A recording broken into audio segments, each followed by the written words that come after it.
देख रही है, रायपुर झारखंड में भी हो रहा है, मुंबई में हो रहा है, चंडीगढ़ में भी बहुत रैली हुई है। तो ये ट्रेलर है, सरकार ना अच्छा रहेगा कि वो एक भयानक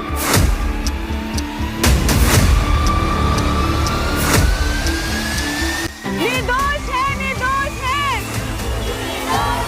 साधु संतों का अपमान, साधु संतों का अपमान,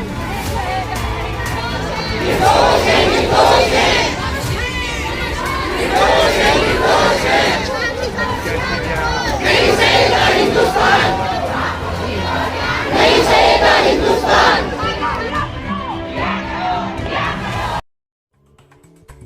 अन्याय के विनाश को, धर्म के प्रकाश को बापू की सेना चली, मेरे जोगी की सेना चली, हो मेरे साईं की सेना चली, मेरे बापू की सेना चली।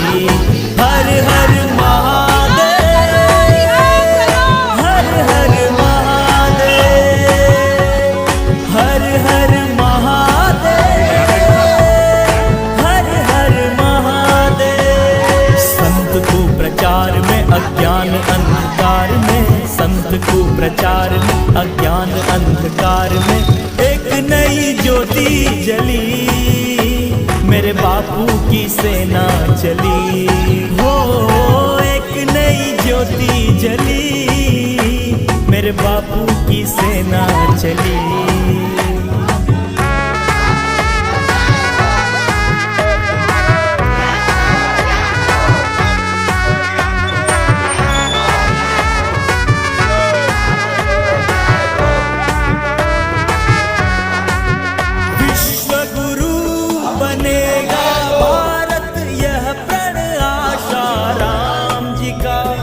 जब तक कार्य न पूर्ण होगा, नाम नहीं विश्राम का, नाम नहीं विश्राम का।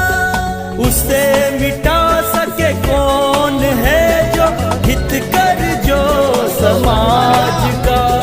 समय आ चला सही सत्य है, झूठ खबर संग्राम का, झूठ खबर संग्राम का। युद्ध ये विचित्र है,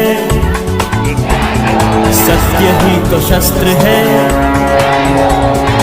युद्ध ये विचित्र है, सत्य ही तो शस्त्र है। आज मनोकामना फली, मेरे बापू की सेना चली, हो मेरे जोगी की सेना चली, मेरे साईं की सेना चली।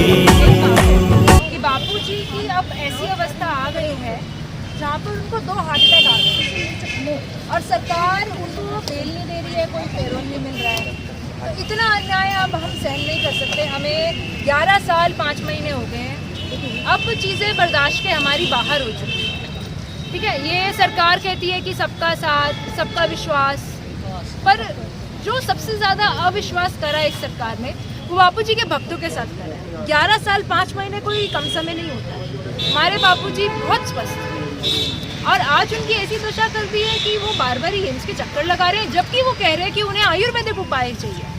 तो या तो सरकार अपना आयुष मंत्रालय बंद कर दे, क्योंकि वो तो अड़ी हुई है कि नहीं एम्स में ही जाओ।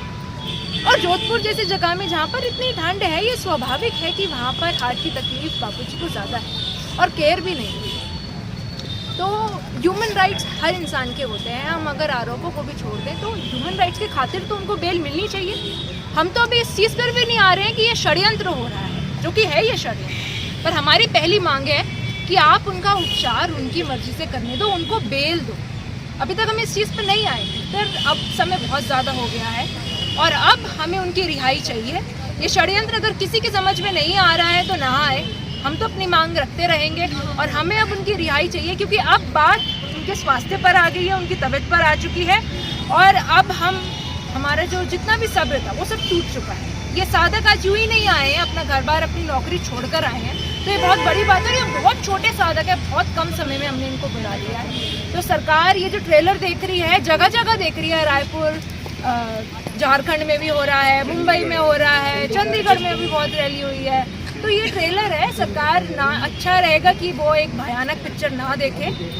तो कोई कहते हैं कि सरकार न्यायपालिका अलग अलग हैं, आप उनके पास जो अभी तो केस चल रहा है, ये हो गया है।